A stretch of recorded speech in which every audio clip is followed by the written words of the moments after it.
नमो भगवते वासुदेवाय।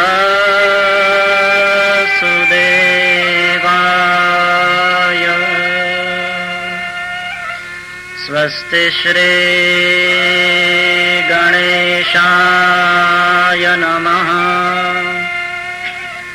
श्री सरस्वत्यै नमः।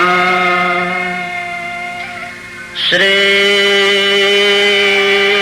गुरुभ्यो नमः।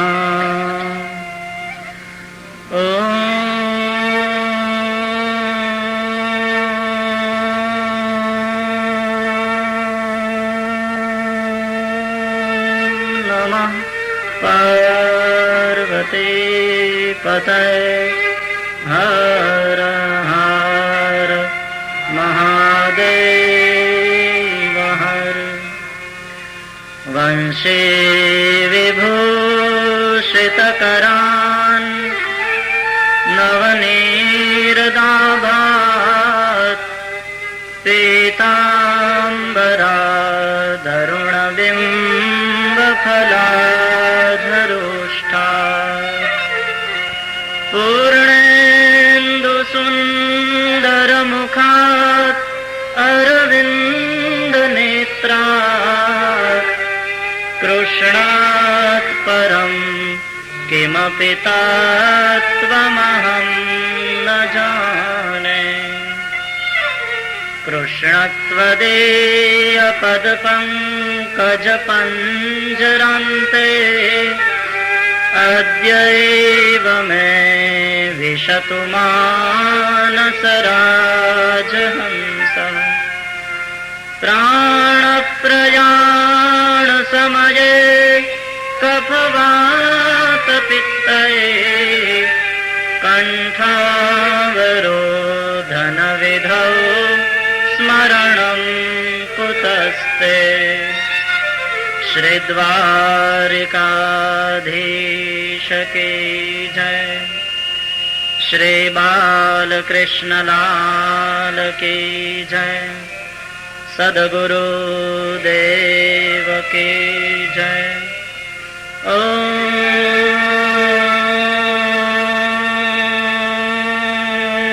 नमः पार्वती पतये हर हर महादेव हर। हरे कृष्ण कृष्ण कृष्ण हरे हरे।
वक्रतुण्ड महाकाय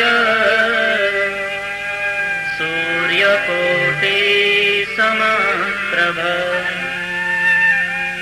निर्विघ्नं कुरु मे देव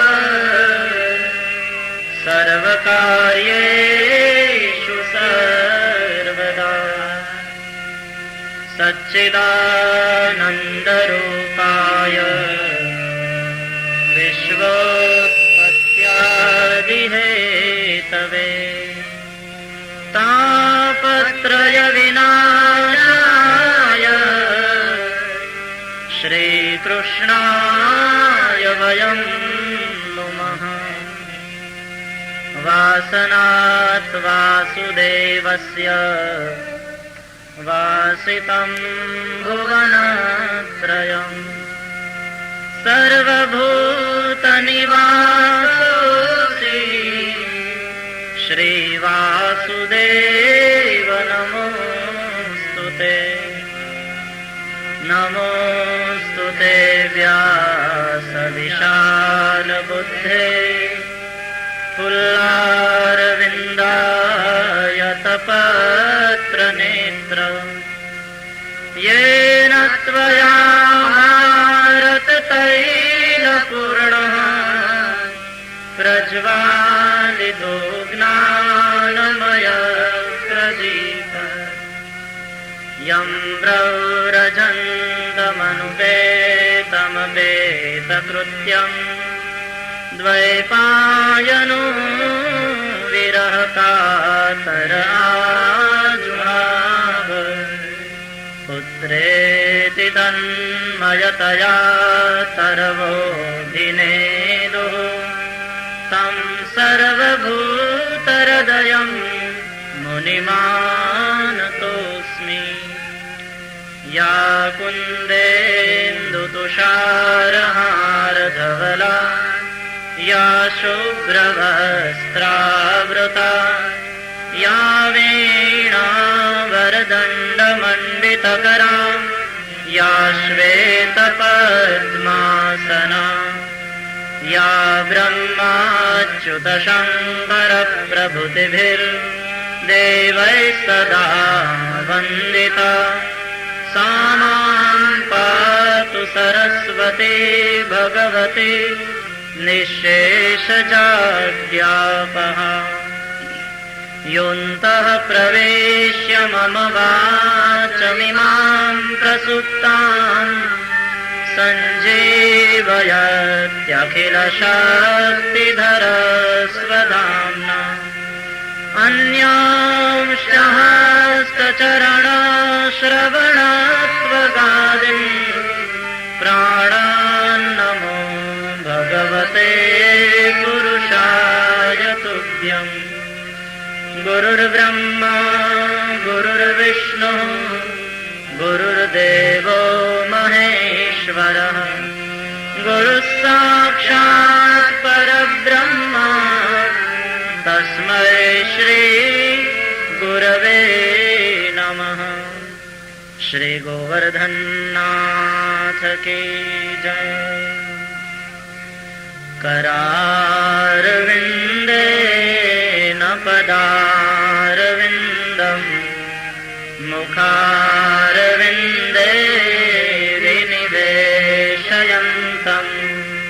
वटस्य पत्रस्य पुटे शयानम् बालं मुकुन्दं मनसा स्मरामि। श्रीकृष्ण गोविन्द हरे मुरारे हे नाथ नारायण वासुदेव जिह्वे पिबस्वामृतमेतदेव गोविन्द दामोदर माधवेति विक्रेतु कामाखिल गोपकन्या मुरारिपादार्पितचित्तवृत्ति दद्यादिकं मोहवशादवोच गोविन्द दामोदर गृहे गृहे गोपवधूकदम्बा सर्वे मिलित्वा समवाप्ययोगम् पुण्यानि नामानि पठन्ति नित्यम् गोविन्द दामोदर माधवेति सुखं शयानानिलये निजेऽपि नामानि विष्णो प्रवदन्ति मर्त्याः ते निश्चितं तन्मयता व्रजन्ति गोविन्द दामोदर माधवेति जिह्वे सदैवं भज सुन्दराणि नामानि कृष्णस्य मनोहराणि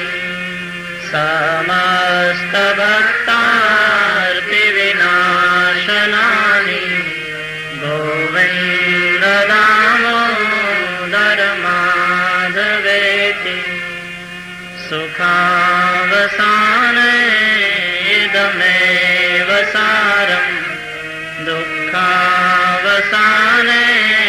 इदमेव ज्ञेयम् देहावसाने इदमेव जाप्यम् गोविन्द दामोदर माधवेति श्रीकृष्ण राधा वर गोकुलेश गोपाल गोवर्धननाथ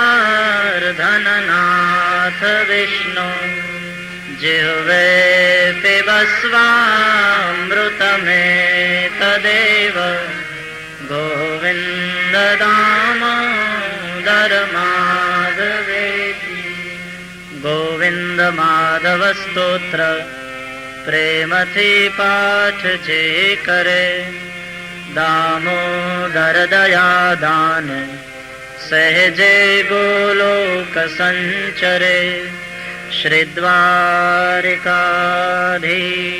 की जय।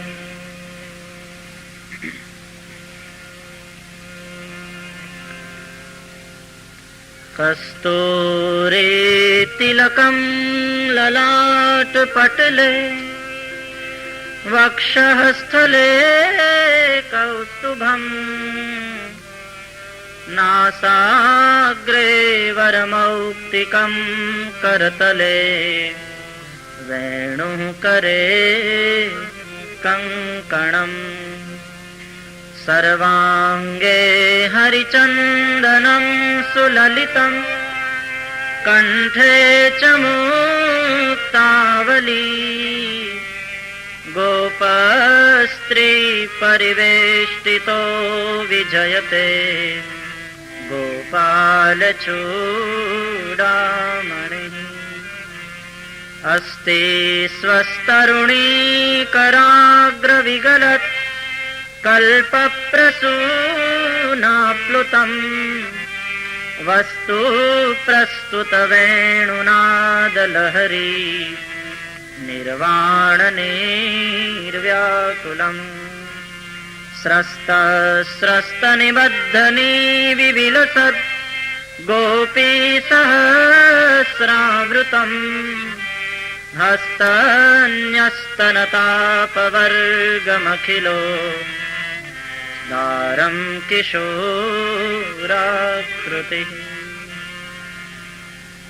कृष्णं नारायणं वन्दे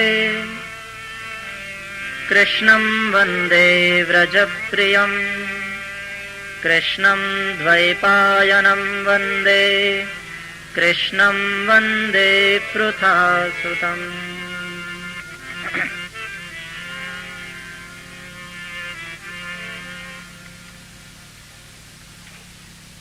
परम कृपाळु नंदनंदन શ્રી કૃષ્ણના અતિ અનુગ્રહથી આજે વલ્લભ નિધિ આયોજિત શ્રીમદ ભાગવત જ્ઞાન યજ્ઞનો મંગલ પ્રારંભ થઈ રહ્યો છે.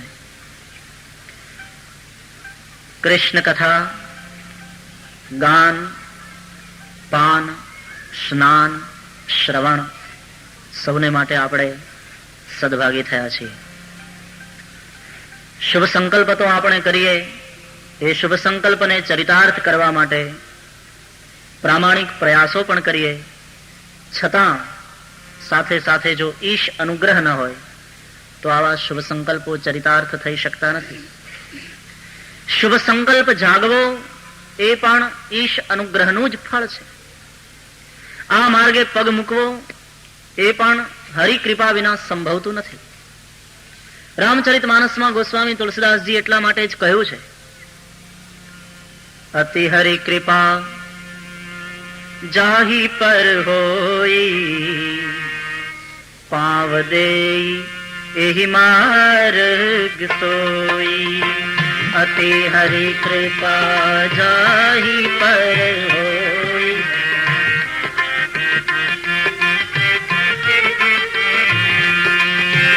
અતિ હરિ કૃપા જાહી પર હોઈ, પાવ દેહી એહી માર્ગ સોઈ. અતિ હરિ કૃપા, જેના ઉપર અતિશય શ્રી હરિની કૃપા છે એ જ આ માર્ગે પગ મૂકે. પરમાત્માને મેળવવા માટે એ માર્ગનો પથિક એ જ બને જેના ઉપર શ્રી હરિની કૃપા હોય. શુભ સંકલ્પ થવો એ પણ પરમાત્માની કૃપાનું જ ફળ છે.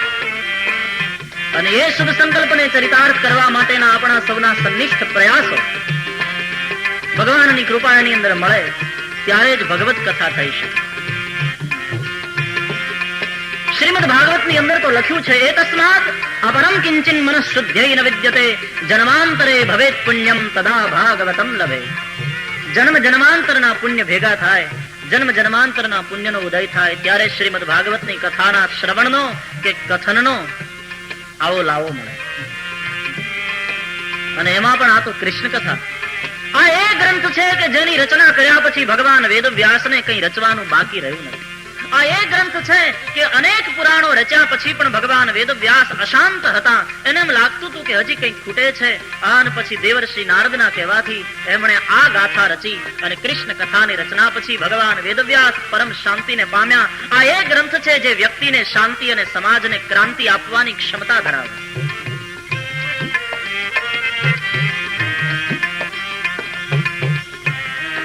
મહાપ્રભુજી વલ્લભાચાર્ય એક ધર્મ સભામાં ગયા. ત્યાં 4 પ્રશ્નો પૂછવામાં આવેલા. શાસ્ત્ર કયું, દેવ કયો, મંત્ર કયો અને કર્મ શું? અને મહાપ્રભુજીએ કૃષ્ણની અનન્ય ભક્તિને બતાવતા એક જ શ્લોક કહ્યો, એકમ શાસ્ત્રમ દેવકી પુત્ર ગીતમ, એકો દેવો દેવકી પુત્રમેવ. એકમ શાસ્ત્રમ દેવકી પુત્ર ગીતમ, એકો દેવો દેવકી પુત્રમેવ. એકો મંત્રો તસ્ય નામાનિ યાની, કર્માપ્યેકમ તસ્ય દેવસ્ય સેવા. કર્માપ્યેકમ તસ્ય દેવસ્ય સેવા. જગતમાં શાસ્ત્ર એક જ છે. એકમ શાસ્ત્રમ દેવકી પુત્ર ગીતમ. દેવકી પુત્ર શ્રી કૃષ્ણનું ગીત એકમેવ શાસ્ત્ર. અને કૃષ્ણનું ગીત એટલે શ્રીમદ ભગવદ ગીતા. ભગવદ ગીતા ઉપરના 2 સારામાં સારા ભાષ્યો હોય તો એ છે શ્રીમદ ભાગવત અને શ્રી રામચરિતમાનસ. ગીતાની રચના, ગીતાનું ગાન શ્રીમદ ભાગવતની રચના પહેલા થયું છે. એટલે એમ કહી શકાય કે શ્રીમદ ભગવદ ગીતા ઉપરના સારામાં સારા 2 ભાષ્યો શ્રી રામચરિતમાનસ અને શ્રીમદ ભાગવત. માનસ અને ભાગવતને સમજો તો ભગવદ ગીતાને બરાબર સમજી શકાય. આ બંને સારા ભાષ્યો છે. બીજા અર્થમાં એમ કહું કે ભગવદ્ ગીતા એ એવું પંખી છે કે એની આ બંને પાંખો છે, એક ભાગવત અને બીજું રામાયણ. બંને પાંખ હોય ત્યારે જ પંખી ઉડી શકે. ભગવદ્ ગીતા રૂપી પંખી ભાગવત અને રામાયણ એ બંને પાંખો દ્વારા ઉડે છે. અને ભગવદ્ ગીતા માને સર્વ ઉપનિષદોનું દૂધ. સર્વોપનિષદો ગાવો દુગ્ધા ગોપાલ નંદના પાર્થો વત્સ સુધીર ભોક્તા દુગ્ધમ ગીતામૃતમ મહત. અને ઉપનિષદો એ વેદ ઉપરથી, તો શરૂઆત ત્યાંથી થઈ.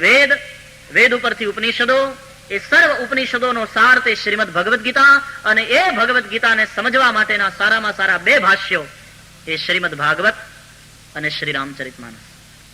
ये दोनों पांखें हैं, ये दोनों पंखों से ही भगवत गीता रूपी पंखी विहंग में विहार कर सकता है. तो श्रीमद भगवत गीता ने सरखी रीते समझवा माटे भागवत. एकम शास्त्रम देवकी पुत्र गीतम, एकम शास्त्रम देवकी पुत्र गीतम, एको देवो देवकी पुत्रमेव. जगत में देव पण एक ज, देवकी पुत्र नंदनंदन श्री कृष्ण. एकम शास्त्रम देवकी पुत्र गीतम, एको देवो देवकी पुत्रमेव, एको मंत्रो तस्य नामानि यानि. मंत्र पण एक ज, એ નંદનંદન શ્રી કૃષ્ણનું પુનીત પવિત્ર પ્યારું નામ. કર્માપ્યેકમ તસ્ય દેવસ્ય સેવા. અને જગતમાં કોઈ કર્મ હોય તો એ પણ એક જ, એ નંદનંદન શ્રી કૃષ્ણની સેવા. એ જ એકમેવ કર્મ, એનું પુનીત અને પવિત્ર પ્યારું નામ, એ જ એકમાત્ર મંત્ર, એનું કથેલું, એનું ગાયેલું, એ જ માત્ર શાસ્ત્ર, અને એ માત્ર श्री कृष्ण स्वयं एक ज देव. ये अनन्य भक्ति का दर्शन है भगवान महाप्रभु वल्लभाचार्य का. तो ए भगवत गीता અને એના ઉપરથી શ્રીમદ ભાગવત એનું ગાન અને પાન કરવા માટે આપણે સદભાગી થયા છીએ. શ્રીમદ શબ્દ બધાની સાથે નથી લાગતો. શ્રીમદ શબ્દ બહુ મહત્વનો છે. આપણા શાસ્ત્રોમાં માત્ર બે સાથે શ્રીમદ શબ્દ લગાડવામાં આવ્યો છે, એક ભાગવત સાથે અને બીજું ભગવદ ગીતા સાથે. શ્રીમદ ભગવદ ગીતા અને શ્રીમદ ભાગવત મહાપુરાણ, બીજા કોઈની સાથે શ્રીમદ શબ્દ લગાડવામાં આવતો નથી, લાગતો નથી. ભાગવત અને ભગવદ ગીતા એ બંને સાથે શ્રીમદ શબ્દ એટલા માટે લાગે છે કે આ સ્વયં પરમાત્મા એ પોતાને મુખે કહેલા શાસ્ત્રો. વેદ વ્યાસે બંનેને શબ્દબદ્ધ કર્યા. બાકી भगवत गीता के भागवत एना आदि वक्ता परमात्मा स्वयं है. भगवत गीता के वक्ता, भगवत गीता के कथयिता कृष्ण स्वयं है. कुरुक्षेत्र के मैदान में गाई गई. चिदानंदेन कृष्णेन प्रोक्ता स्वमुखतोर्जुनम वेदत्रयी परानंदा तत्वार्थ ज्ञान संयुता. चिदानंदेन कृष्णेन प्रोक्ता स्वमुखतोर्जुनम. चिदानंद श्री कृष्ण ने अपने मुंह से, अपने मुख से अर्जुन को सुनाई. ભગવદ ગીતાનો સીધો સાદો અર્થ જે થાય છે, ગીતા એટલે ગાન, સોંગ, ગીત. શ્રી કૃષ્ણનું ગીત, ભગવાનનું ગાયન, એનું નામ ભગવદ ગીતા. કૃષ્ણને ગાઈ તો સ્વયં પરમાત્માએ કહી, એટલા માટે શ્રીમદ શબ્દ એની સાથે પણ લાગ્યો. ભાગવતના આદિ વક્તા આદિ નારાયણ ભગવાન સ્વયં છે. સ્વયં ભગવાન નારાયણે કૃપા કરી કરુણાપૂર્વક આ ભાગવત બ્રહ્માને સંભળાવ્યું. પછી બ્રહ્માએ નારદને આપ્યું. પછી નારદે વેદવ્યાસને આપ્યું. વેદવ્યાસે એનો વિસ્તાર કર્યો અને પછી પોતાના પુત્ર શુકદેવને ભણાવ્યો. શુકદેવજીએ આ ભાગવત ગંગાના કિનારે અનશન વ્રત લઈ બેઠેલા પરીક્ષિતને સંભળાવ્યું. પરીક્ષિત અને શુકદેવનો સંવાદ શૌનકાદી ઋષિમુનિઓને સુદપુરાણીએ નૈમિષારણ્યમાં સંભળાવ્યો અને એ સંવાદ અત્યારે આપણે અહીંયા જોઈ રહ્યા છીએ. પણ આદિ વક્તા આદિ નારાયણ ભગવાન સ્વયં છે. તો ભાગવતની વ્યાખ્યા જે છે, ભાગવતની ડેફિનેશન જે છે, ભગવતા પ્રોક્તમ ભાગવતમ, સ્વયં ભગવાને કહ્યું એટલા માટે ભાગવત. અથવા તો બીજી વ્યાખ્યા એ આપી શાસ્ત્રકારોએ, ભગવતઃ અયમ ભાગવતઃ. શ્રીમદ ભાગવત એ કોઈ ગ્રંથ નથી, શ્રીમદ ભાગવત એ કોઈ પુસ્તક નથી, એ ખાલી બુક નથી કે સારું પૂઠું લગાડીને તમે શોકેસમાં રાખી મૂકો, તમારી લાઇબ્રેરીમાં રાખી મૂકો. શ્રીમદ ભાગવત એ સાક્ષાત ભગવાન છે. ભગવતઃ અયમ ભાગવત, સ્વયં ભગવાનનું વાંગ્મય સ્વરૂપ છે, તેથી ભાગવત છે. શા માટે પોથી સામે રાખવામાં? એ પરમાત્માનું વાંગ્મય સ્વરૂપ છે. શા માટે કથાના પ્રારંભમાં ભાગવતજીની પૂજા કરવામાં આવે? એ ભગવાન વાંગ્મય સ્વરૂપ છે. એનું દર્શન કરતા કરતા વક્તા કથા કરે છે. વક્તા એ વાંચતો નથી, વાંચવાનો ભાવ છે શ્રીમદ ભાગવતના એક એક શબ્દનું, એક એક અક્ષરનું, પરમાત્માના વાંગ્મય દેહનું દર્શન કરતા કરતા વક્તા એ કથા કરવાની. વક્તા પરમાત્માનું દર્શન કરતા કરતા પરમાત્માનું અનુસંધાન રાખીને કથા કરે અને શ્રોતાઓ ભગવાનનું અનુસંધાન રાખીને સાંભળે, તો જ કથાનો દિવ્યાનંદ છે. શ્રીમદ ભાગવત 18 પુરાણોમાં શ્રેષ્ઠ છે. મહાત્મયની અંદર તો શ્લોક આવ્યો છે, શ્રીમદ ભાગવતમ પુરાણ તિલકમ યદ વૈષ્ણવાનામ ધનમ યસ્મિન પારમહંસ્યમેવ મમલમ જ્ઞાનમ પરમ ગીયતે યત્ર જ્ઞાન વિરાગ ભક્તિ સહિતમ નૈષ્કર્મ્યમાવિષ્કૃતમ તચ્છૃણવન પ્રપઠન વિચારણ પરો ભક્ત્યા વિમુચ્યે નરઃ. શ્રીમદ ભાગવત પુરાણોમાં તિલક સમાન છે. રાજાને મસ્તકે જેમ મુગટ હોય એમ 18 પુરાણમાં શ્રીમદ ભાગવત એ સમ્રાટ છે, રાજા છે, તેથી એના મસ્તકે શ્રીમદ શબ્દનો મુગટમણી બિરાજે છે. શ્રીમદ ભાગવત પુરાણ. વૈષ્ણવોનું કોઈ ધન હોય તો એ છે શ્રીમદ ભાગવત. પરમહંસોની આ સંહિતા છે. જ્ઞાની હોય કે ભક્ત હોય, સર્વને માટે શ્રીમદ ભાગવતનો આશ્રય પરમ આવશ્યક છે. પરમહંસોની સંહિતા છે, પરમ વૈષ્ણવોનું ધન છે. જ્ઞાન, ભક્તિ અને વૈરાગ્યનું આમાં વર્ણન છે. એનું શ્રવણ કરતા, એનું પઠન કરતા, એનું ચિંતન કરતા જ્ઞાન, ભક્તિ, વૈરાગ્યને પ્રાપ્ત કરી ભક્ત્યા વિમુચ્યે નરઃ, અંતે જીવ મુક્તિને પામે છે.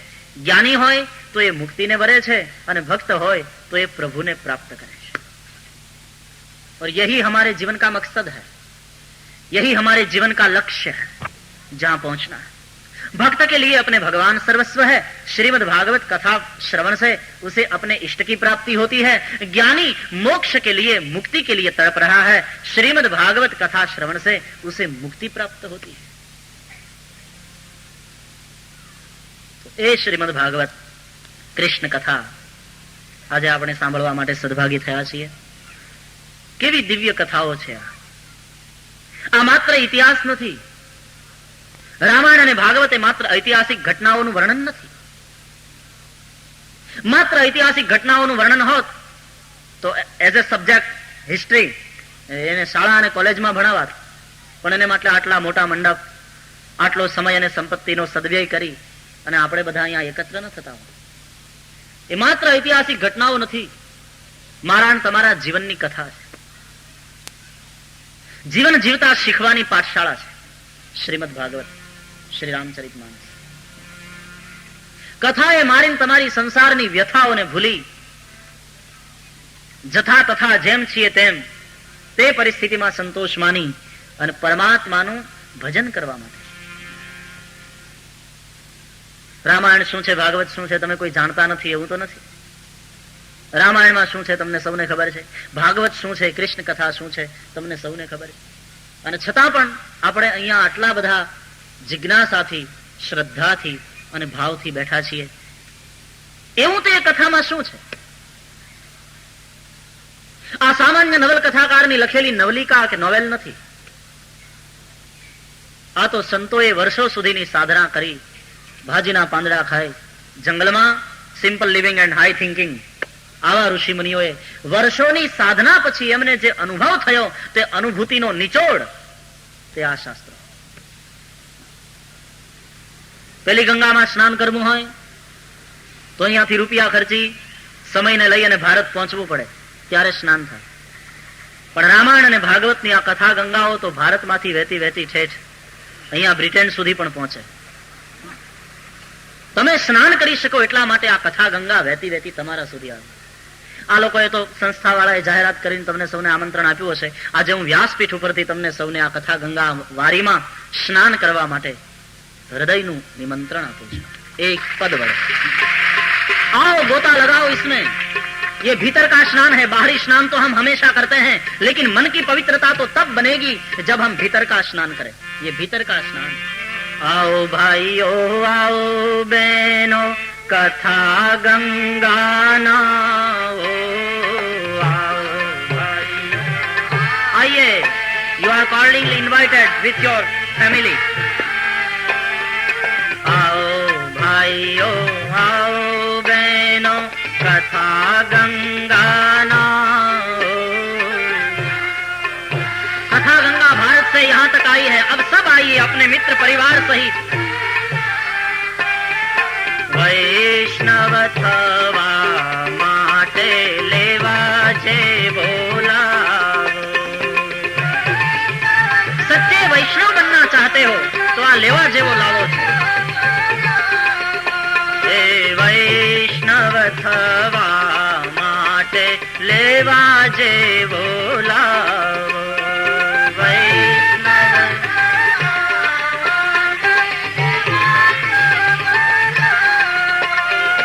रामनी रीत अंतर માં ઉતારો. રામ કથા સાંભળ્યા પછી રામ પરાયણ બનો, રામની રીતને જીવનમાં ઉતારો. રામાયણ સાંભળ્યા પછી સંકલ્પ કરીએ રામની જેમ જીવવાનો કે રહેવું તો રીતિથી, કમાવું તો નીતિથી, ભગવાનને ભજવા તો પ્રીતિથી. મની રીત અંતરમાં ઉતારો રામની.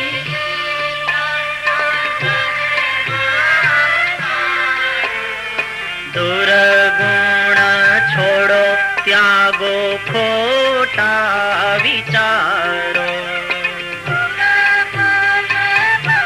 ચારિત્ર શુદ્ધિનો આ જ્ઞાન યજ્ઞ છે. દુર્ગુણને છોડો, ખોટા વિચારોને છોડો. દુર્ગુણ છોડો ત્યાગો ખોટા વિચારો.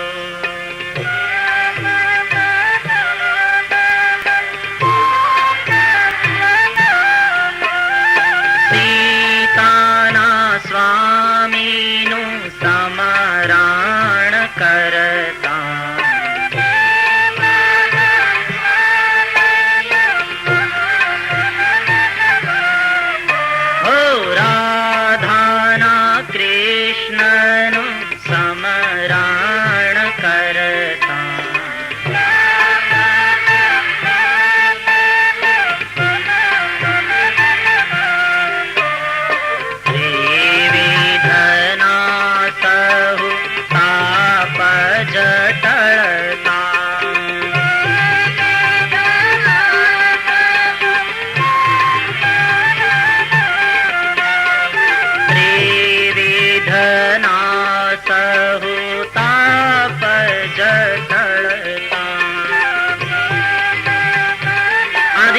આધિદૈવિક આધ્યાત્મિક બધાય તાપ દુઃખ નિવાસ.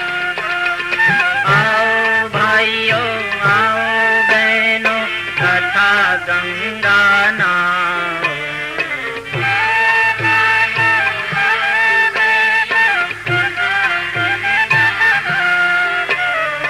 वैष्णव थवा माटे लेवा जेवो लावो.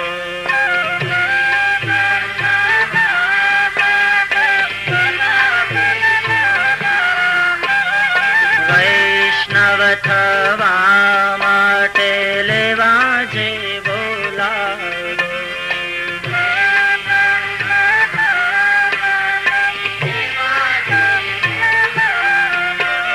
10 દિવસ સુધી સીતાના રામનું, રાધાના શ્યામનું સ્મરણ થશે, એના ગુણાનુવાદનું શ્રવણ થશે, એના નામનું સંકીર્તન થશે, ત્રિવિધ તાપનું ઉન્મૂલન થશે, મન પવિત્ર બનશે, સાચા અર્થમાં વૈષ્ણવ થશે. શું કામ બેસીએ છીએ અહીંયા? જગતને સુધારવા માટે નહીં. આ કથા જગત સુધરી જાય એટલા માટે નથી.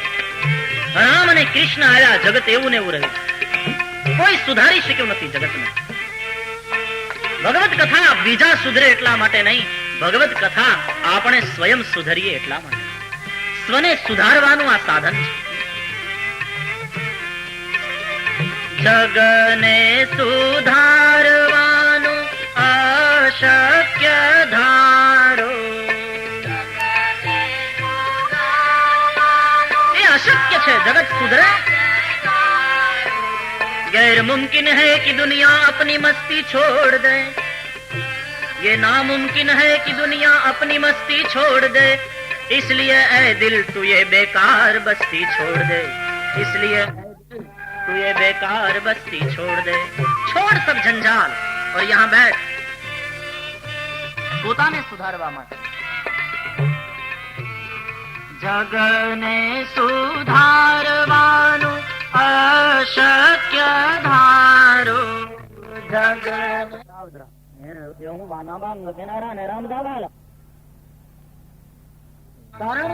વિશાળ આ વિશ્વમાં જળ સંગે ગારો. વિશાળ વિશ્વ છે, એમાં જ્યાં પાણી છે ત્યાં કાદવ થવાનો, ત્યાં ગારો થવાનો. પાણીથી જ ગારો થાય ને એ ગારાને, એ કાદવને ધોવા માટે, સાફ કરવા માટે વળી પાછી પાણીની જ મદદ લેવી પડે. એ વિશાળ આ વિશ્વમાં જળ સંગે ગારો,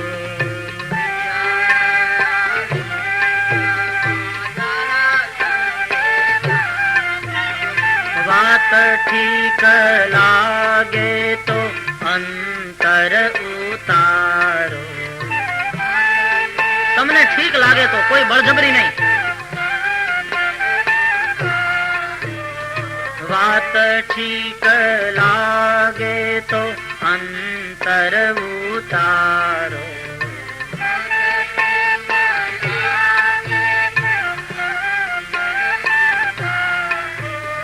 જીવરાજને એક રામ. આવો ભાઈઓ, આવો બહેનો, કથા ગંગાના.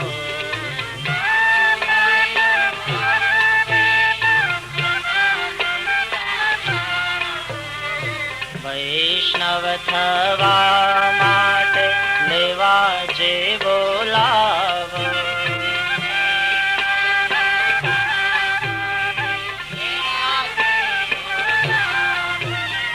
વૈષ્ણવ થવા માટે લેવા જે બોલાવો.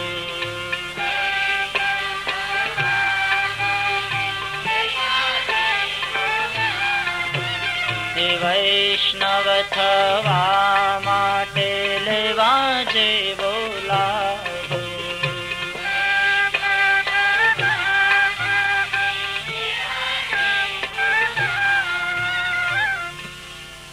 મંદિરમાં પરમાત્મા બિરાજે છે, ભગવત કથામાં પણ ભગવાન નૃત્ય કરે છે. મંદિર કરતા પણ ભગવત કથાને એટલા માટે શ્રેષ્ઠ કહી છે કે મંદિરમાં દર્શન કરવા હોય તો આપણે ત્યાં જવું પડે, જ્યારે આ કથા એ તો ગંગા જેવી છે, વહેતી વહેતી આપણી પાસે આવે. મંદિરમાં અને સરિતામાં જે ભેદ છે, મંદિરમાં દર્શન કરવા હોય તો આપણે મંદિર પાસે જવું જોઈએ. મંદિર તો એક ઠેકાણે સ્થિર છે, જ્યારે સરિતા વહેતી વહેતી આપણી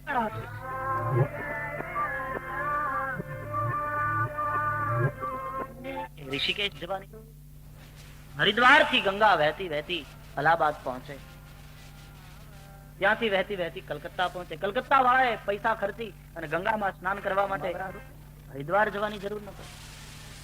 પણ જો કાશી વિશ્વનાથના દર્શન કરવા હોય મંદિરમાં, વાળાએ ઠેઠ મંદિર સુધી પહોંચવું. મંદિર એક ઠેકાણે સ્થિર છે, સરિતા વહેતી છે. મંદિરમાં દર્શન કરવા હોય તો આપણે મંદિર પાસે જવું પડે, જ્યારે સરિતામાં સ્નાન કરવું. સરિતા તો વહેતી વહેતી આપણા સુધી આવે. આ કથા ગંગા છે, સરિતા છે, એ વહેતી વહેતી અહીંયા આવે.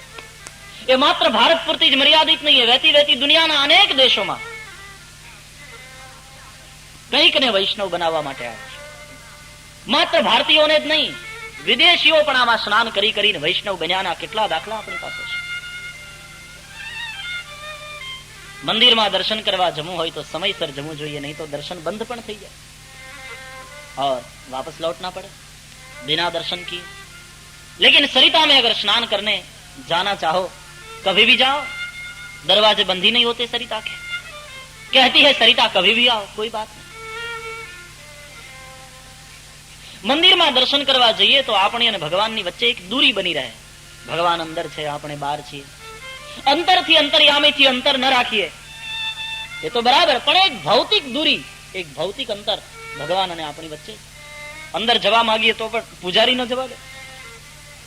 પણ સરિતામાં સ્નાન કરવા જાઓ તો કોઈ દૂરી નહીં. સરિતા કહે आओ गोता लगाओ, समा जाओ मुझमें, કોઈ અંતર નહીં. મંદિરમાં દર્શન કરવા જવું હોય તો સામાન્ય એવો નિયમ છે કે આપણે સ્નાન કરી, ધોયેલા વસ્ત્ર પહેરી, સ્વચ્છ બની, પવિત્ર બની અને પછી મંદિરમાં દર્શન કરવા જઈએ. પણ સરિતા તો એમ કહે કે તું તારે નાયા ધોયા વગરનો ગમે તેવો અહીંયા આવી જા, હું તને નવડાવીશ, હું તને સ્વચ્છ. इसलिए ये कथा सरिता, इसलिए ये कथा गंगा मंदिर से भी ज्यादा महत्व, मंदिर से भी ज्यादा महत्व है इसका. યોગ યજ્ઞ જાપ તપ કરનારા ઋષિ મુનિઓ પણ જ્યાં જ્યાં એને સાંભળ્યું કે ભગવત કથા થવાની, પોતાના યજ્ઞ યાગાદી છોડી અને ભગવત કથામાં સંમિલિત થવા માટે ઋષિઓ દોડ્યા. સુખદેવજી મહારાજ પરીક્ષિતને કથા સંભળાવે છે ગંગાને કાંઠે, ત્યારે માત્ર પરીક્ષિત જ નથી બેઠા, અનેક મોટા મોટા પરમહંસ ઋષિઓ ઉત્તમા સહજાવસ્થા, એ સહજાવસ્થા જે સર્વોત્તમ છે એ અવસ્થાએ પહોંચેલા આઠે પહોર જે બ્રહ્મના ચિંતનમાં મગ્ન રહેનારા ઋષિઓ એ પણ પોતાના જપ તપ યજ્ઞ, પોતાનું ધ્યાન એ બધું છોડી અને ભગવત કથા શ્રવણ માટે આવ્યા. કારણ કે ભગવત કથા શ્રવણ એ બધા કરતા શ્રેષ્ઠ. સત્સંગને બહુ મહત્વ આપ્યું છે. અરે શ્રીમદ ભાગવતમાં તો ગોપીઓ કૃષ્ણને કહે છે કે કૃષ્ણ તમારા કરતા તમારી કથા શ્રેષ્ઠ. કારણ કે આપ તો નિર્દય છો, ગોપી કહે છે. અમે બોલાવીએ છીએ છતાં તમે અંતર ધ્યાન થયા છો, આવતા નથી, પ્રગટ થતા નથી. જ્યારે કથા તો સદયા છે, જ્યારે બોલાવીએ ત્યારે આવે છે. તમે ઇંગ્લેન્ડ વાળા બધા નક્કી કરો કે બસ આ જુલાઈમાં કથા કરવી છે તો આવે. તમારો શુભ સંકલ્પ અને સનિષ્ઠ પ્રયાસ તો કથાએ આવવું પડે. ભગવાન કદાચ આવે કે ના આવે પણ કથા તો આવે. એટલે ગોપી ભગવાનને કહે છે કે તમે તો નિર્દય પણ છો, જ્યારે કથા તો સદાયા છે, જ્યારે બોલાવીએ ત્યારે આવે. તમે બોલાવીએ ત્યારે નથી આવતા, કથા જ્યારે બોલાવીએ ત્યારે આવે. અને તમે તો સ્વતંત્ર છો એટલે નથી આવતા, જ્યારે આ કથા તો પરતંત્ર છે. તમે નિરપેક્ષ છો, કથા સાપેક્ષ છે. પરમાત્મા નિરપેક્ષ છે અને કોઈની અપેક્ષા નથી, જ્યારે કથા તો અપેક્ષા રાખે છે વક્તા અને શ્રોતાની. જો વક્તા ન હોય તો કથા કરે કોણ, અને શ્રોતા ન હોય તો સાંભળે કોણ? એટલે શ્રોતાને વક્તા વિના કથા ન સંભવી શકે. કથા શક્ય જ નથી શ્રોતા વક્તા વિના. એટલે કથા સાપેક્ષ છે, કથા આધીન છે અમને. તમે તો સ્વતંત્ર છો, જ્યારે કથા અમને આધીન છે. અમે જ્યારે બોલાવીએ ત્યારે. એટલા માટે ગોપી ગીતમાં ગોપી કહે છે આ કથામૃત કેટલું મહત્વનું. તવ કથામૃતમ તપ્ત જીવનમ કવિભિરીડિતમ કલ્મષાપહમ. કવિઓ દ્વારા, ઋષિઓ દ્વારા વખણાયેલું, ગવાયેલું એવું આપનું આ કથામૃત, એ તપ્ત જીવન, જેનું જીવન સંતપ્ત થયું છે, જે બળ્યો છે, જે સળગ્યો છે સંસારના પાપ તાપ સંતાપથી, એને પરમ શાંતિ, પરમ શીતળતા પ્રદાન કરનારું આ આપનું કથામૃત. અને જેને પાન કર્યું એના કલ્મશનો વિનાશ થયો, એના પાપનો વિનાશ થયો, એ વિશુદ્ધ બન્યો. કવિભિરીડિતમ કલ્મષાપહમ.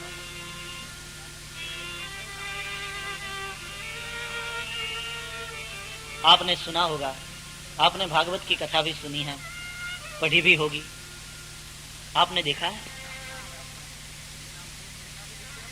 कृष्ण गोकुल छोड़कर मथुरा गए, फिर कृष्ण दर्शन के लिए गोपियां गोकुल को छोड़कर मथुरा नहीं गई, न कभी द्वारका गई. क्यों?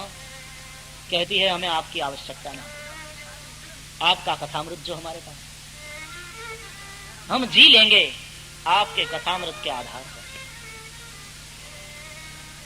સુખદેવ જેવો પરમહંસ જેને કંઈ શીખવાનું બાકી નથી રહેતું, સુખદેવજી જેવો બ્રહ્મ જ્ઞાની જ નહીં પણ બ્રહ્મ દ્રષ્ટા મહાત્મા અને એ પરમહંસ, એ વિરાગી કે જેને પોતાના કૌપિનનું પણ ભાન નથી, જેના શરીર ઉપર એક વસ્ત્ર નથી, એવી વિભૂતિ શ્રીમદ ભાગવતના 1-2 શ્લોકોનું રસાસ્વાદન કર્યા પછી ભૂખાળવો માણસ જેમ રોટલો ભાળીને દોડે ને, એમ સુખદેવજી શ્રીમદ ભાગવતના 2-3 શ્લોકોને ચાખ્યા પછી એની ભૂખ એવી ઉઘડી કે દોડ્યા છે વ્યાસ તરફ. વ્યાસે એને પીરસી દીધું ભાણું શ્રીમદ ભાગવત. બ્રહ્મ દ્રષ્ટા સતત બ્રહ્મના ચિંતનમાં જે મગ્ન, હવે એને કંઈ કરવાનું નથી રહેતું, કંઈ શીખવાનું બાકી નથી રહેતું, એવા સુખદેવજી પોતાના પિતા વેદવ્યાસની પાસે જઈને એમ કહે કે પિતાજી, આ શ્રીમદ ભાગવતની સંહિતા મને શીખવાડે. તો એ કથામાં કંઈક તો હશે ને. શુકાચાર્ય ગંગાને કાંઠે પરીક્ષિતને આ કથા સંભળાવતા પ્રારંભમાં જ એમ બોલ્યા છે, એક એકરાર કર્યો, એક કબૂલાત કરી, એક સ્પષ્ટતા કરી પરીક્ષિત આગળ. સાંભળ રાજા, એક બહુ મારા અંતરની વાત તને કહું છું. તું પરમ વૈષ્ણવ છે, તું પરમ ભક્ત છે, પરમ ભાગવત છે, તું મને સમજી શકીશ એટલા માટે તને કહું છું. તું ન સમજી શકે તો એની મને કોઈ ગ્લાનિ નહીં હોય, તું મને ન સમજી શકે તો એનો મને કોઈ વાંધો નથી, પણ આજ મારા અંતરની વાત તારી આગળ કહું છું. રાજન, મારી સંપૂર્ણ નિષ્ઠા, મારી સંપૂર્ણ શ્રદ્ધા નિર્ગુણમાં છે. તને આશ્ચર્ય થશે કે મારી સંપૂર્ણ નિષ્ઠા, મારી સંપૂર્ણ શ્રદ્ધા નિર્ગુણમાં છે, તો પછી હું સગુણની કથા કેમ કરું? सगुण बनकर आए कृष्ण, उस कृष्ण की लीला का वर्णन मैं क्यों करता हूं? पण શું કહું રાજન, ગૃહીત ચૈતા રાજર્ષે આખ્યાનમ યદધીત. નિર્ગુણમાં મારી મતિ લાગેલી હોવા છતાં પણ સગુણ શ્રી કૃષ્ણની લીલાની આ કથાએ મને એવો પકડ્યો છે. આ કથા તું 7મે દિવસે મરવાનો છે ને તને શ્રાપ થયો છે ને શ્રાપમાંથી મુક્ત કરવા માટે તને સંભળાવું છું એમ નહીં. આ કથા તને ઉપદેશ આપવા માટે સંભળાવું છું એમ નહીં, પણ આ કથા એટલા માટે કરું છું રાજા કે આ કથા કર્યા વિના મારાથી રહેવાતું નથી. ये सुखदेव का निवेदन, ये कथा मेरा जीवन हो गई, मैं नहीं रह सकता बिना कहे. મોટા મોટા ઋષિઓ પણ કહે કે પરમાત્મા એ વર્ણનનો વિષય નથી, ઈશ્વર એ વાણીનો વિષય નથી, છતાં પણ રામચરિત માનસમાં તુલસીજી લખે છે તદપી કહે બિનુ રહાન કોઈ. છતાં પણ કોઈ કહ્યા વિના રહ્યું નથી, છતાં કોઈ એને વર્ણવ્યા વિના રહ્યું નથી. સુખદેવજી જેવો પરમહંસ એમ કહે કે નિર્ગુણમાં મારી સંપૂર્ણ નિષ્ઠા, નિર્ગુણમાં મને સંપૂર્ણ શ્રદ્ધા હોવા છતાં આ કથા તને એટલા માટે કહું છું રાજા કે એ કથા કહ્યા વિના મારાથી રહી શકાતું નથી. अब समझो इस कथा का महत्व क्या है, इसकी महत्ता क्या है. कथा मात्रैक जीविना. આવા સંતોએ ભગવત કથા વિનાનો જે દિવસ ગયો એને વંધ્ય દિવસ કહ્યો છે. એ દિવસ વાંઝિયો ગયો જે દિવસે ભગવત કથા હરિચર્ચામાં છે. દિવસમ અવંધ્યમ કુર્યાત, દિવસને અવંધ્ય કરો ભગવત ચર્ચા. કથા માત્રૈક જીવિનઃ, કથા એ જ માત્ર જેનું જીવન. મને હમણાં કોઈ પૂછતું હતું કે એક ધારી કથા કરો પછી થાક ન લાગે? મેં એને કહ્યું નથી હોતી તો થાક લાગે. વચ્ચેના જે દિવસો જાય ને ત્યારે એમાં થાક લાગે, કીધાનો થાક લાગતો હશે. જન્મ જન્મનો થાક ઉતારી નાખે એવી આ કથા છે. એ કહેતા થાક લાગે. તુલસીદાસજીએ રચ્યા પછી પૂછો તુલસીદાસજીને કોઈએ પ્રશ્ન કરો કે બાપજી તમે આટલા બધા કાંડ રચ્યા અને આટલી લાંબી રામાયણ રચી, તમને થાક લાગ્યો? તુલસી કે થાક નહીં, મને તો ઉલટાનો પાયો પરમ વિશ્રામ. મારો થાક ઉતરી ગયો તુલસી, મને તો પરમ વિશ્રામ મળ્યો. જાકી કૃપા લવલેશ તે, જાકી કૃપા લવલેશ તે, જાકી કૃપા લવલેશ તે, જાકી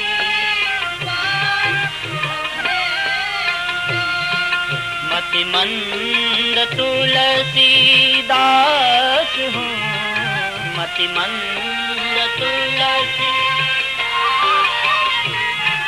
मतिमंद तुलसीदास हूँ, मतिमंद। पायो परम विश्राम राम, पायो परम,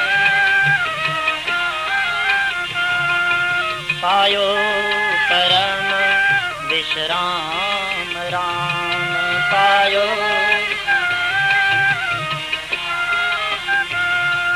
समान प्रभु नाही कहूँ, समान प्रभु।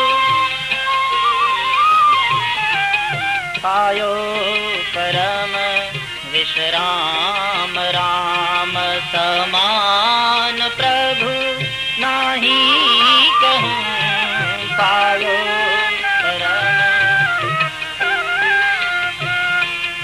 समान प्रभु नाही कहूँ, पायो परम। रघुवंश भूषण चरित यह नर कहीं सुनहि जे गावही,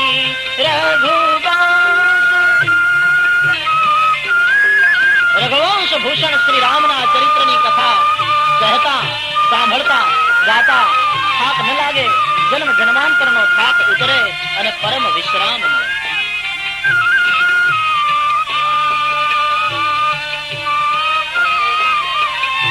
જન્મ જન્માંતરના થાકને ઉતારવા માટે, પરમ વિશ્રામને મેળવવા માટે, ભીતરનું સ્નાન કરી મનને પવિત્ર કરવા માટે 10 દિવસના જ્ઞાન યજ્ઞમાં આપણે સૌ સંમિલિત થઈએ.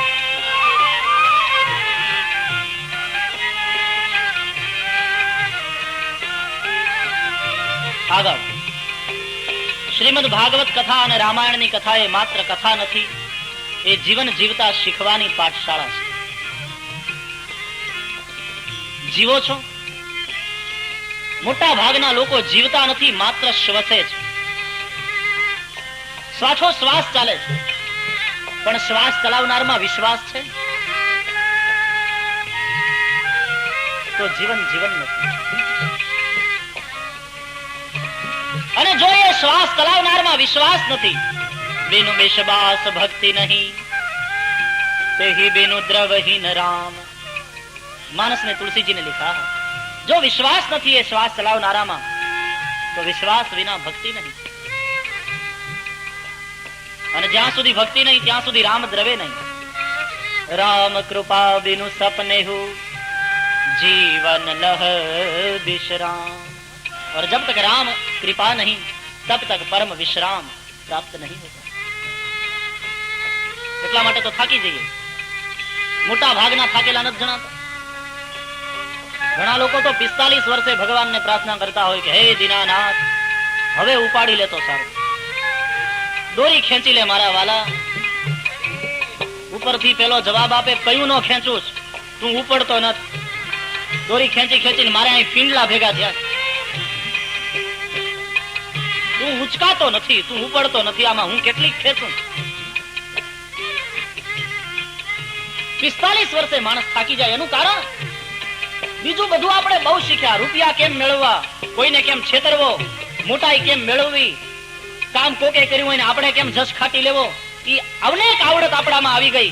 અને એ બધું આવડી ગયું તેમ તેમ હું તમે જીવન જીવતા જ ભૂલી ગયા.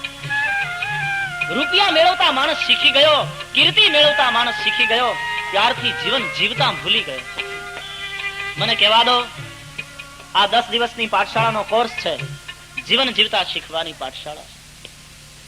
પુનઃ એક પદ से, एक पद થી તમને બધાને આમંત્રણ આપ્યું. પુનઃ એક પદ से भजन से ये पाठशाला में सम्मिलित हो जाओ. આમાં નામ નોંધાવો, વિદ્યાર્થી થઈને બેસો. आओ જીવન મળ્યું તો જીવતા, જીવન તો મળ્યું છે, હવે જીવતા શીખવાનું. બધાને નથી આવડતું.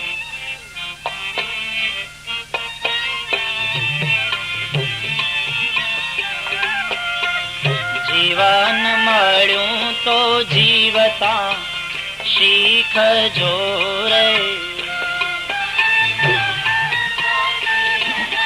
જીવતા શીખો, હસતા અને ગાતા. અરે તમે કદાચ જીવનમાં રડો તો રડતાય શીખજો. આપણું રડવું ભોગો માટે છે. રડજો પણ ભગવાન માટે રડો, તો તમારું રુદન પણ आनंदप्रद बनते. रोने का दर्द क्या है, रोने का दुख क्या है, ये तो आपने अनुभव किया, लेकिन रुदन का आनंद भी अब अनुभव करो. करवो सार असार नो विचार करवो.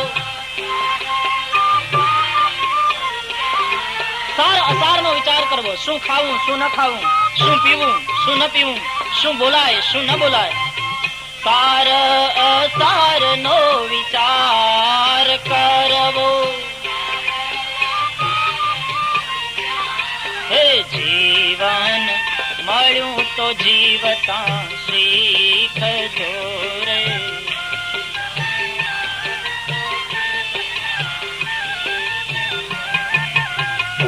વહેલી સવારના ઉઠીએ ત્યારથી રાતના સૂઈએ ત્યાં સુધી કેમ જીવવું, એ આપણા શાસ્ત્રોએ, આપણા ઋષિઓએ શીખવાડ્યું છે.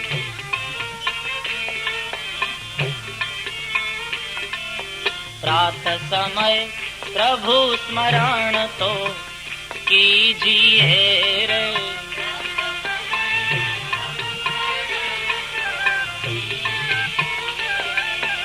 દિવસનો પ્રારંભ પ્રભુ સ્મરણથી થવો જોઈએ. વહેલી સવારના ઉઠ્યા એટલે તરત હથેળીમાં પ્રભુ દર્શન. कराग्रे वसते लक्ष्मी, कराग्रे करमूले सरस्वती, करमध्ये तु गोविंद, प्रभाते कर दर्शनम. प्रात समय प्रभु स्मरण तो कीजिए रे.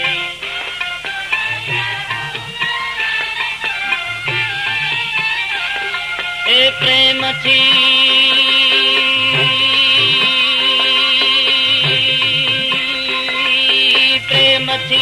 પૃથ્વીને લાગવું પાય. પ્રેમથી હથેળીમાં હરિદર્શન કર્યા પછી નીચે પગ મૂકીએ તો ધરતી માને પ્રથમ વંદન કરવાના. સમુદ્ર વસને દેવી, સમુદ્ર વસને દેવી, पर्वतस्तन मंडले, पर्वतस्तन मंडले. विष्णु पत्नी नमस्तुभ्यं, विष्णु पत्नी नमस्तुभ्यं. पादस्पर्शं क्षमस्व मे, पादस्पर्शं क्षमस्व मे. हे प्रेमથી પૃથ્વીને લાગવું પાય. પ્રેમથી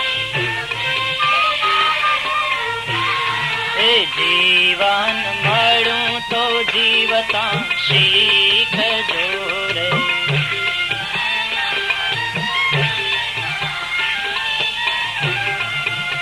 પછી સ્નાન માટે ગયા. શુદ્ધ સ્નાન કરીને સાવધાન થઈ જવું રે.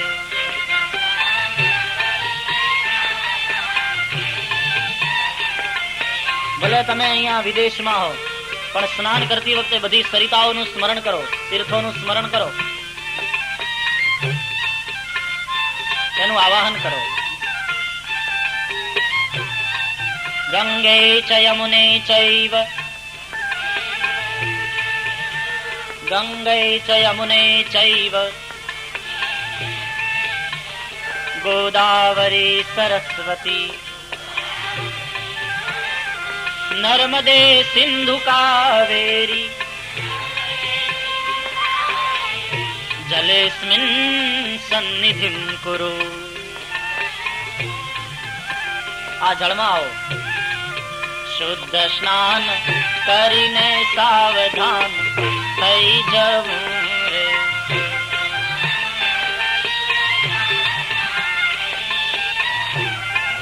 ધરવું ધરણી ધરનું ધ્યાન ધરવું. स्नान के बाद ध्यान करें. हे धरવું ધરણી ધરનું ધ્યાન ધરવું. જીવન મળ્યું તો જીવતા શીખજો રે.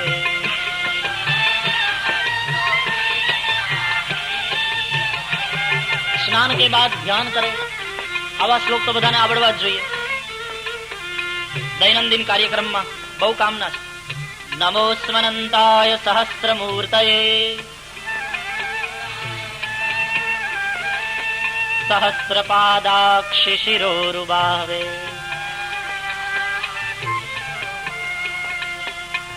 સહસ્રનામ્ને પુરુષાય શાશ્વતે સહસ્રકોટિ યુગધારિણે નમઃ.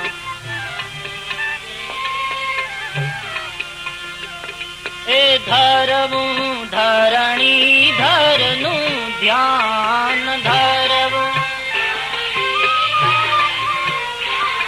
એ ધરવું ધરણી ધરનું ધ્યાન ધરવું. જીવન મળ્યું તો જીવતા શીખજો રે.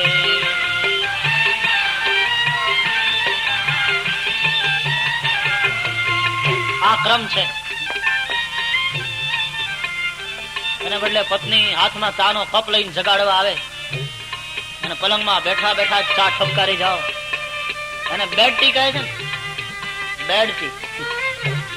બેડમાં પીઠો પીઠો બેડ ટી પીવે પછી એનું ગુડ ક્યાંથી થાય? જરા ઉભો થઈ બ્રશ તો કર. સ્નાન સંધ્યા, પરમાત્માનું ધ્યાન.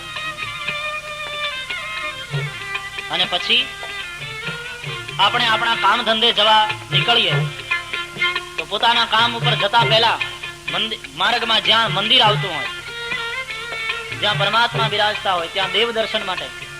દેવના દર્શનથી જીવન દિવ્ય થશે. દેવો ભૂત્વા દેવમ યજેત. દેવના દર્શનથી જીવન દિવ્ય થશે.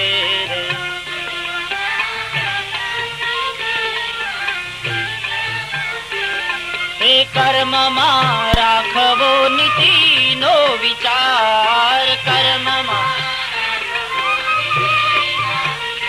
પછી આપણે આપણા કામ ઉપર જઈએ, જે આપણો ધંધો હોય, નીતિથી કમાવાનો. કર્મમાં નીતિનો વિચાર રાખવાનો. આપણે નોકરી કરતા હોઈએ તો પણ નિષ્ઠા, મને જે કામ સોંપવામાં આવ્યું છે એ મને કેટલો પગાર મળે છે જોયા વગર હું નિષ્ઠાથી કરું. મને મહેનતાણું મળે છે તો મહેનત સનિષ્ઠ થઈ અને કરું. કમાવું નીતિથી. આપણે ત્યાં શબ્દો છે બહુ મહત્વના છે. આપણે એમ પૂછીએ ને કોઈને કે તમારો ધંધો શું? શબ્દ બહુ સરસ છે. તમારો ધંધો શું? ધંધો એટલે ધન ધો. ધન ને ધો. કાળું નહીં ભેગું કરતો, મેલું નહીં ભેગું કરતો. ધન ને ધો. કઈ રીતે? બોલે નીતિથી કમાજે અને નીતિથી કમાયેલામાંથી 10મો ભાગ પરોપકારાર્થે કાઢજે તો ધન ધોવાઈ જશે, ધન શુદ્ધ બનશે. એટલે કહીએ તમારો ધંધો શું? ધંધો કરો છો તમે સમજો. કર્મમાં રાખવો નીતિનો વિચાર. કર્મમાં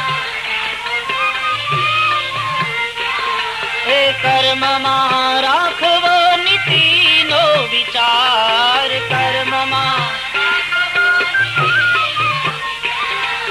જીવન મળ્યું તો જીવતા શીખજો રે.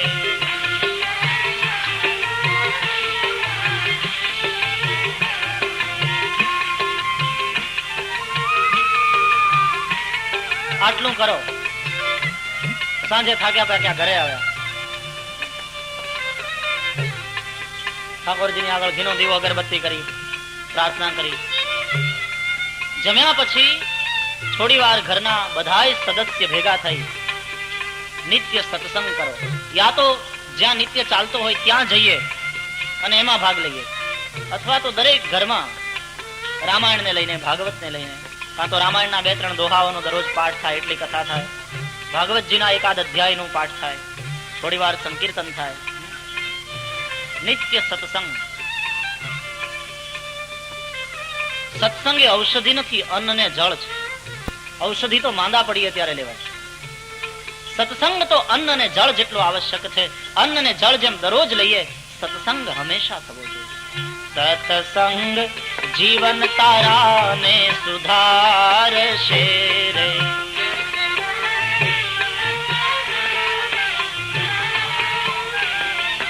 સત્સંગ જીવન તારાને સુધારશે રે.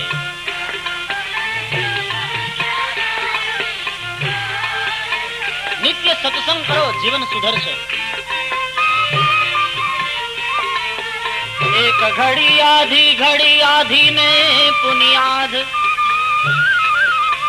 तुलसी संगत संत की घटे कोटि अपराध, तुलसी संगत साधु की तो घटे कोटि अपराध. एक घड़ी और आधी में पुनियाद. એક ઘડી 24 મિનિટ. તુલસીદાસ ને થયું કદાચ હજી વધારે, એટલો બધો સમય નહીં માણસો કાઢી શકે. આધી ઘડી 12 મિનિટ, આધી ને પુનિયાદ 6 મિનિટ. પણ તોય માણસો એમ કે બાપજી બધી વાત સાચી, પણ ટાઈમ કોનો? મરવાનો એ ટાઈમ નથી, એવી વાતો કરે. જમદૂત લેવા આવે ત્યારે એને કહેજે કે હમણાં ટાઈમ નથી, મહિનો ખમીને આવો.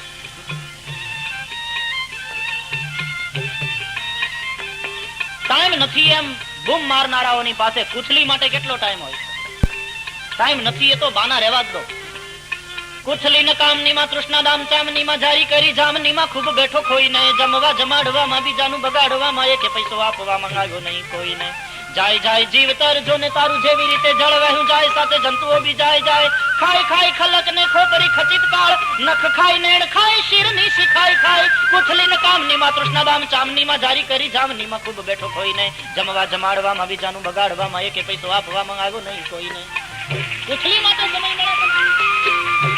કુથલી ને કામનીમાં તૃષ્ણાદામ ચામનીમાં જારી કરી જામનીમાં ખૂબ બેઠો ખોઈને, જમવા જમાડવામાં બીજાનું બગાડવામાં એકે પૈસો આપવામાં આવ્યો નહીં કોઈને. જાય જાય જીવતર જોને તારું જેવી રીતે જળવહેવું જાય, સાથે જંતુઓ બી જાય. ખાય ખલક ને ખોતરી ખચિત કાળ, નખ ખાય નેણ ખાય શિરની શિખાય. આમ કુથલી ને કામનીમાં તૃષ્ણાદામ ચામનીમાં જારી કરી જામનીમાં તું ખૂબ બેઠો ખોઈને, નામ में चाम में और दाम में फंसा हुआ. કુથલી માટે આટલો સમય મળે અને સત્સંગ માટે આધી ઘડી નહીં. સત્સંગ જીવન તારાને સુધારશે રે. જય હે જીવરાજ જગત એક છે નિશાળ. જીવરાજ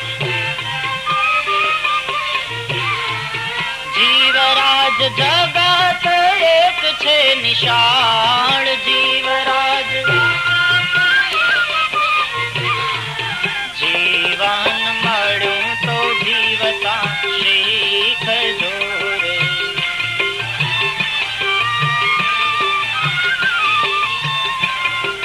કરવો સાર અસાર નો વિચાર, કરવો સાર અસાર નો વિચાર. કરવો જીવન મળ્યું તો જીવતા શીખજો રે.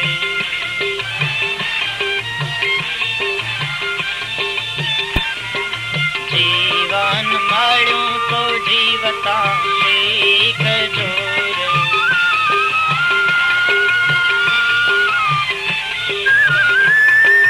જીવન મળ્યું તો જીવતા શીખજો રે.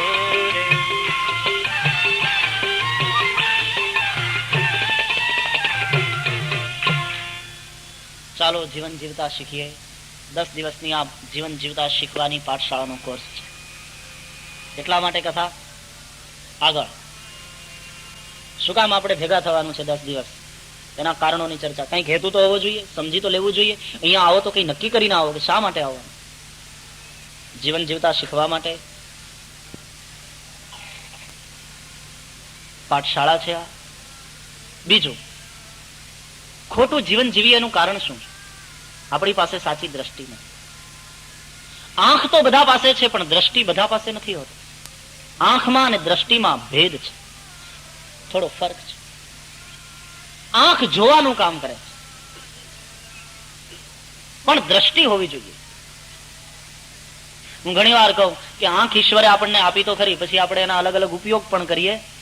નાનપણમાં બાળકોને આંખ આવે, આંખ લાલ લાલ થઈ જાય, ચીપડા ભરાઈ જાય, પાણી વયા જાય, બહુ તકલીફ થાય. બાળકોના બાપા નહીં આવે, પણ બાળકોને વધારે આવે.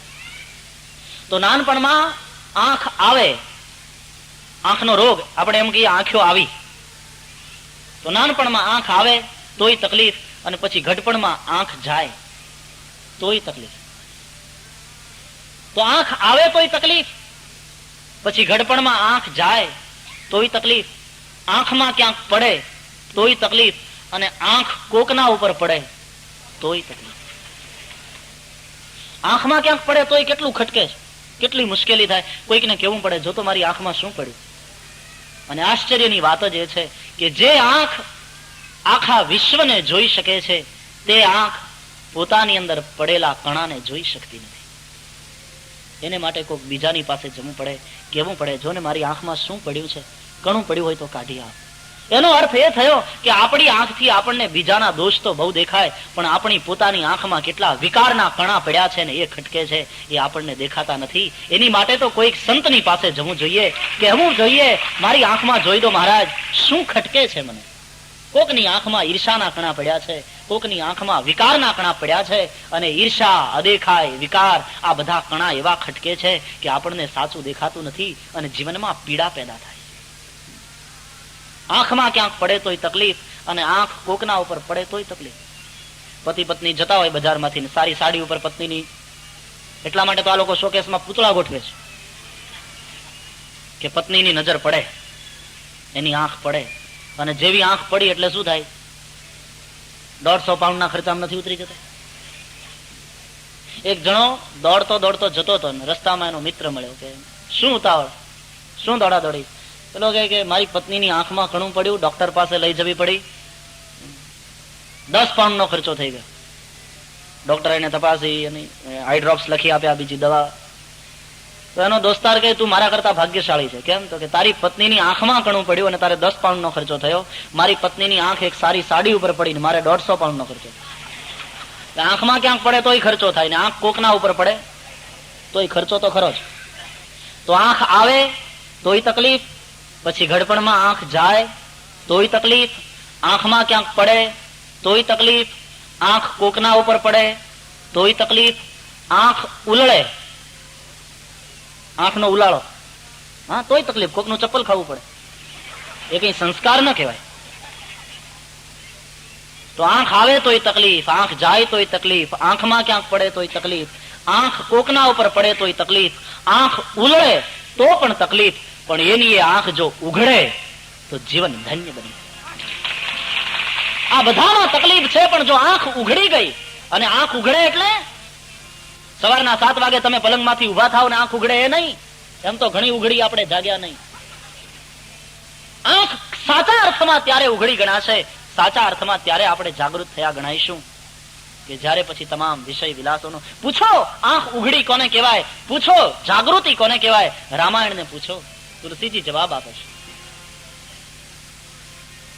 જાનિય તબ હી જીવ જગ જાગા, જાનિય તબ હી, જાનિય તબ હી જીવ જગ જાગા,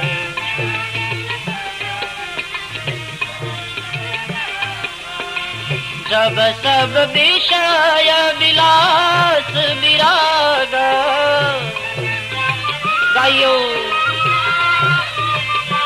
ओ जब सब विषय विलास विरागा,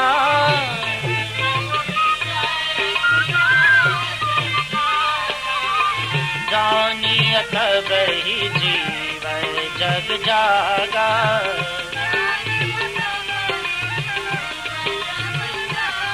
તમામ વિષયોથી અને વિલાસથી જ્યારે વિરાગ થશે ત્યારે ખરા અર્થમાં જાગ્યા ગણાઈશું, ત્યારે ખરા અર્થમાં આપણી આંખ ઉઘડી ગણાશે। એ આંખ ઉઘડશે ત્યારે ખરા અર્થમાં આપણને દ્રષ્ટિ મળશે। और सुन लीजिए, आंखों से जो दिखाई पड़ता है उसे रूप कहते हैं, लेकिन दृष्टि से जिसका अनुभव होता है, दीदार करते हो दृष्टि से, उसको स्वरूप कहते हैं। रूप में और स्वरूप में भेद है। रूप बाह्य है, स्वरूप भीतरी है। रूप परिवर्तनशील है और विनाशी है, स्वरूप अपरिवर्तनशील और अविनाशी। પરમાત્માના દર્શન કરવા હોય તો દ્રષ્ટિ જોઈએ। મંદિરમાં જાય છે તો મોટા ભાગના દર્શન કરીને નહીં, પ્રભુની મૂર્તિને જોઈને પાછા આવે। જોવું અને દર્શન કરવું એમાં ભેદ છે। આપણે મોટે ભાગે મૂર્તિને જોઈ અને પાછા આવતા રહીએ છીએ, અને લોકો વાતો એવી કરે છે મૂર્તિ બહુ સારી મૂર્તિ, કારણ કે મૂર્તિ જ જોઈને આવ્યો છે, દર્શન નહીં हुए। दीदार तो तब होगे जब दृष्टि होगी। देख पाती है आंखें केवल मूर्ति को, पहचान नहीं पाती उस मूर्ति में रहे हुए प्रभु को।